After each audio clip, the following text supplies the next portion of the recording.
Bonjour et bienvenue dans cette nouvelle vidéo de la série consacrée aux bases de Figma.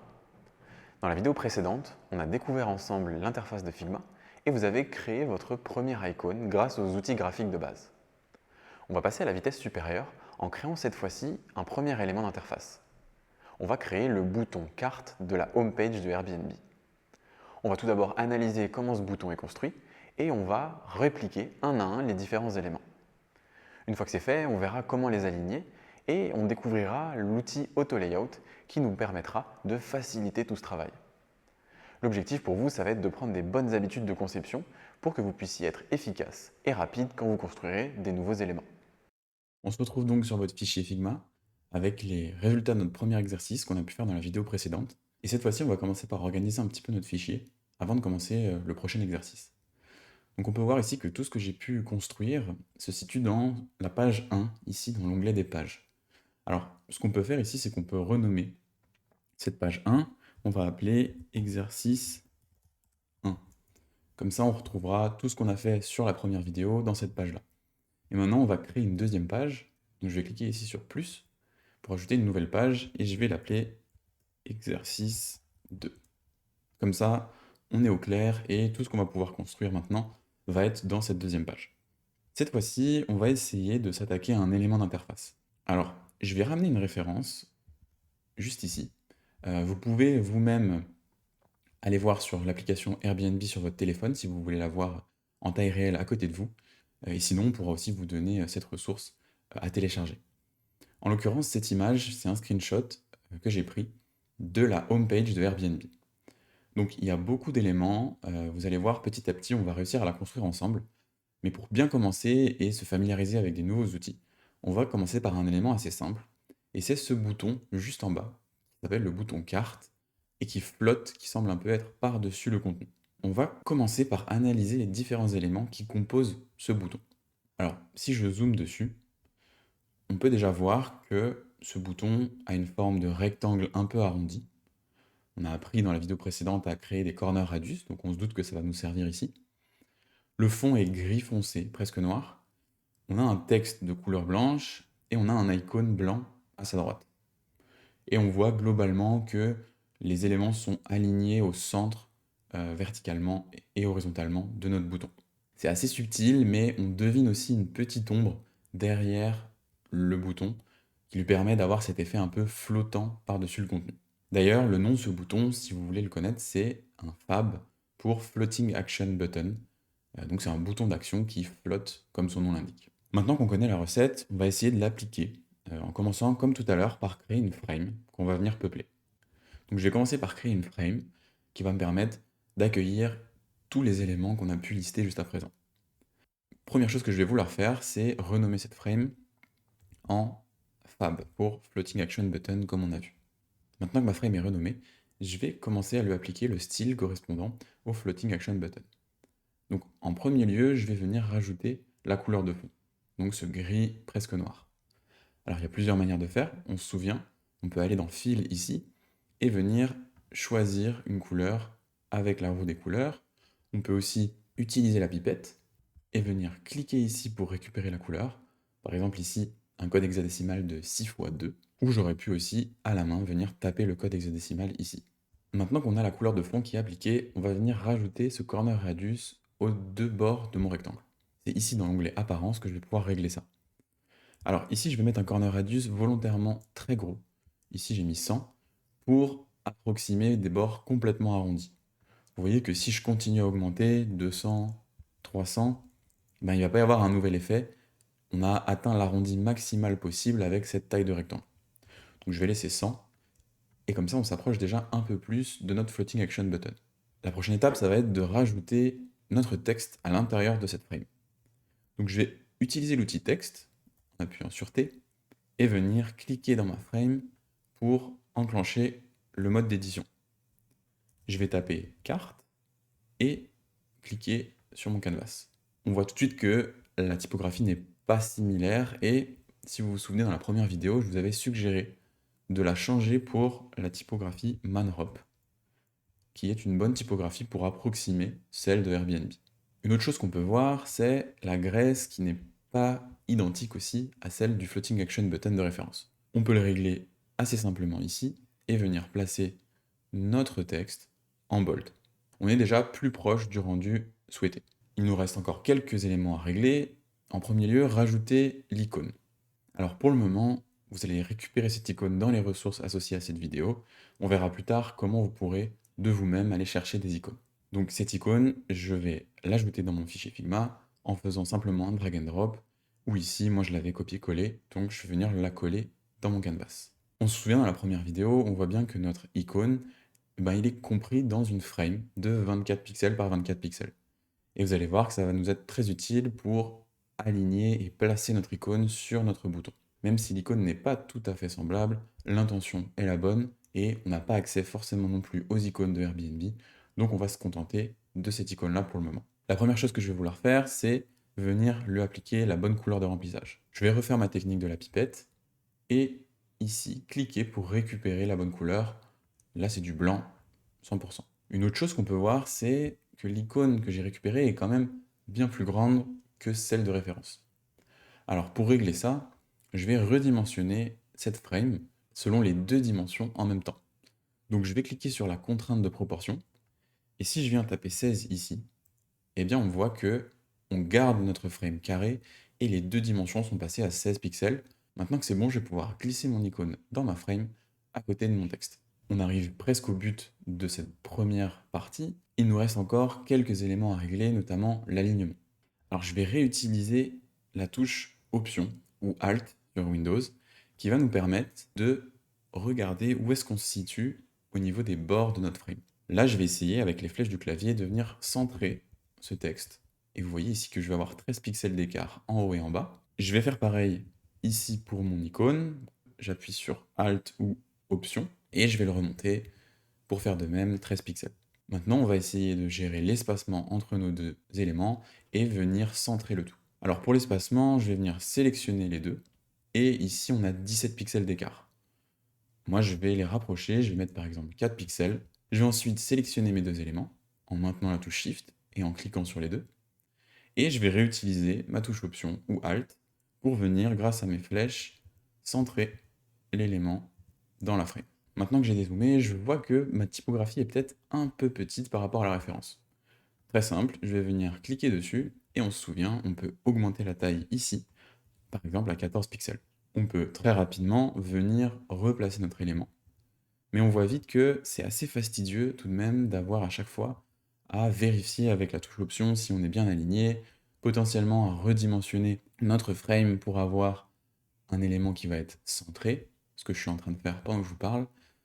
Maintenant je dézoome, et cette fois-ci on a vraiment l'équivalent. Donc vous avez vu, on arrive à reproduire cet élément assez facilement, mais dès qu'il s'agit de faire des modifications, que ce soit la taille de notre typo ou potentiellement augmenter la taille de notre icône, tout de suite l'élément va être un peu obsolète et on va devoir le retravailler entièrement. Donc c'est pas forcément ce qu'on recherche quand on vient créer des nouveaux éléments d'interface.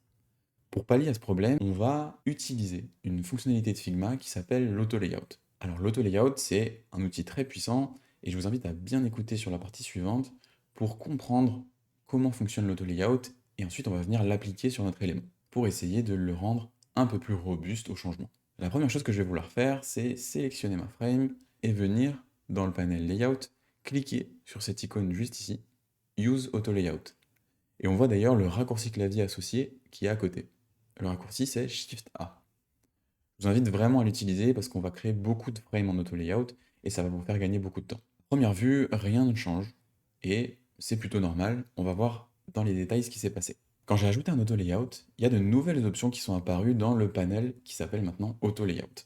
En premier lieu, on va regarder les dimensions de notre frame. Alors, au préalable, on pouvait régler à la main les dimensions, mais maintenant on va avoir des nouveaux modes pour gérer plus finement la largeur et la hauteur.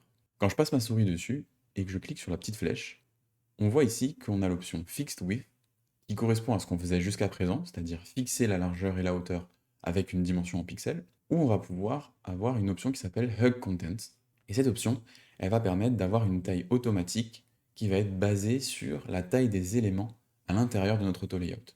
Par exemple, si ici j'augmente la taille de mon texte, on voit que la frame augmente aussi en taille. De la même manière, on peut faire la même chose en hauteur. si par exemple j'augmente ici la taille de mon icône, on voit que la frame a grandi en largeur et en hauteur. Donc déjà, c'est une propriété très importante des auto-layouts, c'est la gestion de la largeur et de la hauteur automatisée par rapport à la taille des éléments qui composent la frame. Ça va être pratique, vous verrez, quand on va vouloir appliquer des modifications, mais garder toujours des dimensions adaptées. Quand on clique ici, on voit d'autres options, mais elles sont assez avancées et pour le moment, elles ne vont pas vous servir, donc on les garde pour plus tard. Maintenant, une deuxième option intéressante, c'est le sens d'alignement des éléments. Donc notre auto-layout, notre frame, elle comporte des éléments, et ici, on peut voir qu'ils sont alignés horizontalement. C'est-à-dire que si j'ajoutais un autre élément, on voit que le texte s'ajoute horizontalement avec les autres éléments. Je peux le faire plusieurs fois. Et vous voyez d'ailleurs que la taille en largeur de ma frame continue d'augmenter pour correspondre à la taille de tous les éléments grâce à la propriété Hug. Si je veux cette fois-ci que mes éléments s'organisent verticalement, je vais venir cliquer ici sur l'option verticale. Et maintenant, si j'ajoute des nouveaux éléments, eh bien, ma frame va grandir dans le sens vertical pour accueillir tous ces éléments. On continue dans notre découverte des options du panel d'AutoLayout. On peut voir ici une propriété qu'on avait déjà repérée quand on cliquait sur plusieurs éléments entre eux, c'était l'espacement entre les éléments. À nouveau, dans un AutoLayout, on va pouvoir gérer cet espacement et le fixer. Si je veux un peu plus d'espacement, je vais mettre 8 pixels, et vous voyez que peu importe la taille de ma frame, eh bien on va garder 8 pixels entre ces deux éléments. De même, si j'agrandis ici, en tapant par exemple afficher la carte au lieu de carte, vous voyez deux choses. Premièrement, l'écart entre les deux éléments reste bien à 8 pixels. Et deuxièmement, à nouveau, notre frame grandit horizontalement pour accueillir la place que ces deux éléments vont prendre. Les deux nouveaux champs ici, ils n'apparaissaient pas précédemment et ils sont vraiment propres à l'auto-layout. C'est ce qu'on appelle les paddings. Donc les paddings, ça va vous permettre de gérer l'espace vide horizontal et vertical qui va venir entourer votre contenu. Tout à l'heure, quand on a voulu aligner ici notre élément au centre, on regardait avec la touche option à combien de pixels on se trouvait du bord haut, du bord bas, etc. Eh bien, on va pouvoir fixer ces dimensions grâce à ces deux champs. Par exemple, si je veux que mes éléments qui composent mon bouton soient à 16 pixels du bord haut et du bord bas, eh bien, je vais sélectionner ma frame, et ici, je vais appliquer 16. Et donc, on voit tout de suite que l'écart a grandi entre mes éléments et le bord haut et le bord bas. Et on peut tout à fait le vérifier en sélectionnant ici mon élément texte et en appuyant sur Option, et on retrouve nos 16 pixels en haut et en bas. Donc vous voyez comme ça qu'on peut régler l'espacement et le maintenir fixe. J'insiste dessus, mais c'est vraiment l'intérêt des auto-layouts, c'est de créer des règles et qu'elles restent valides, peu importe les modifications qui vont être apportées aux éléments à l'intérieur de cette frame. De la même manière que pour les corner radius ou encore pour les strokes, vous allez pouvoir, en cliquant juste ici, gérer le padding individuellement pour chacun des bords. Dernier élément qu'on va regarder dans ce panel, c'est ici, cette matrice, qui va permettre de venir créer une règle sur l'alignement de mes éléments dans ma frame avec AutoLayout. Alors, pour le moment, on voit qu'on a un Align Left. Donc, concrètement, ce que ça veut dire, c'est que si je décide de fixer la largeur de ma frame et de l'agrandir, eh bien, tous les éléments vont être ferrés à gauche. Vous voyez, on garde nos 16 pixels d'écart avec les bords qu'on a définis juste ici dans les paddings. On garde nos 8 pixels d'écart entre les éléments qu'on a définis ici dans les espacements. Et les éléments sont ferrés à gauche de la même manière qu'on a défini avec l'option d'alignement. Maintenant, si je clique sur un alignement central, vous allez voir tout de suite que mes deux éléments vont venir au centre de la frame et cette fois-ci se placer non plus à gauche mais bel et bien au milieu. Donc ça peut être très utile lorsqu'on veut avoir effectivement un effet où les éléments sont centrés, peu importe la taille de notre bouton. Une autre chose que j'aimerais vous montrer, c'est on peut naturellement être tenté de peut-être casser les règles de l'auto-layout en essayant de déplacer nos éléments. Admettons que je clique sur l'élément texte, je vais essayer peut-être de le cliquer-glisser pour le placer ailleurs. Et vous voyez que dès que je relâche, il va revenir à sa place initiale et continuer de respecter les règles de l'auto-layout. C'est la même chose pour l'icône. Tant que je reste dans la frame et que je la lâche, elle va revenir à sa position. Une chose que vous pouvez faire, c'est inverser l'ordre des éléments dans l'auto-layout. Ça, on peut le faire en cliquant, glissant, et en venant à gauche et à droite de l'autre élément, puis en relâchant. On peut faire la même chose avec les flèches du clavier gauche et droite. Maintenant qu'on a tout ça en tête, on va pouvoir appliquer différentes règles à notre auto-layout pour venir reproduire le même effet que le Floating Action Button de Airbnb. Alors déjà en premier lieu, je vois que mon bouton est un peu trop gros. Donc pour ça, je vais régler les paddings horizontaux. Je vais les descendre à 12 pixels. En termes de hauteur, on est à peu près similaire. On a dit tout à l'heure qu'on voulait un alignement centré pour justement gérer les cas où, lorsque je redimensionne ce bouton, eh bien, le contenu reste au centre. Donc ça, c'est déjà géré. Maintenant, on aimerait que la taille de notre bouton corresponde au contenu. Donc pour faire ça, on se souvient ici, on peut utiliser l'option Hug. Et vous voyez déjà avec les flèches oranges que Figma vient vous montrer que quand je vais cliquer sur Hug Content, eh bien la largeur de notre bouton va réduire pour correspondre à la taille des éléments à l'intérieur. Donc je vais le faire, et tout de suite on a un élément qui prend une taille correspondant à celle de ses composants internes. On peut vouloir peut-être augmenter un petit peu le padding à gauche et à droite pour avoir un peu plus d'espace, et ça se gère ici. Comme on l'a vu tout à l'heure, je vais mettre 20 pixels. Si je dézoome un peu maintenant, eh ben on se rend compte qu'on a plutôt bien réussi notre exercice, et on va retrouver un Floating Action Button qui est assez similaire à celui de Airbnb. La dernière chose qu'il nous reste à faire pour finaliser notre Floating Action Button, ça va être de lui ajouter une ombre. On l'avait vu dans la première vidéo, les ombres portées sont disponibles dans le panel Effets, juste ici. Alors je vais sélectionner mon Floating Action Button et je vais cliquer sur plus pour ajouter un effet. Par défaut, on voit qu'on a une ombre portée qui s'ajoute, mais elle est un petit peu trop forte par rapport à notre référence qui est le bouton de Airbnb. On va donc modifier le style de cette ombre portée. Je vais donc ici venir cliquer sur les paramètres de l'effet. Déjà, on peut voir que on peut régler la position de cette ombre sous l'élément. Là, elle est décalée de 4 pixels vers le bas et 0 pixels sur l'axe horizontal. L'option de blur, ça va permettre de venir adoucir le bord de notre ombre. Vous voyez, quand j'augmente l'option de blur, eh bien, les contours de l'ombre sont plus doux. L'option spread, cette fois-ci, ça va permettre d'étendre le rayon de l'ombre sous l'élément. Et enfin, on peut choisir une couleur pour notre ombre. Je vous recommande d'avoir des couleurs qui ne sont pas solides pour des éléments assez modernes d'interface, puisque sinon on va avoir une ombre qui est vraiment très forte. Je vais vous donner les paramètres que vous pouvez renseigner pour avoir une ombre assez douce et qui va nous servir pour la suite des exercices. On va mettre 0 en X, 2 en Y, on va avoir un blur à 8 pixels et on va mettre le spread à 0. Pour la couleur, on va utiliser cette fois-ci le code RGB. C'est une autre manière de rentrer les couleurs et ça vous permet de vous entraîner. Ça nous donne la valeur dans les 3 canaux Red, Green and Blue. Donc on va taper 149 pour le rouge, puis 157 pour le vert et 165 pour le bleu. On va donc avoir un noir qui tend vers le bleu de manière assez subtile. La dernière chose que je peux faire, c'est appliquer ici 20% de transparence. Si je clique sur mon canvas, on peut voir ici une ombre très fine derrière notre élément. Et vous voyez, je vais venir la masquer et on voit une ombre très légère qui vient s'appliquer. Voilà, cette fois-ci, notre élément est prêt. Et si je le ramène sur le contenu, je peux même presque superposer l'élément de Airbnb sans qu'on ait de différence visible. Donc bravo, c'est votre premier élément d'interface que vous avez construit. Et vous avez en plus utilisé l'auto-layout pour le rendre robuste. Grâce à cet exercice pratique, vous avez pu mettre en œuvre vos nouvelles compétences sur Figma.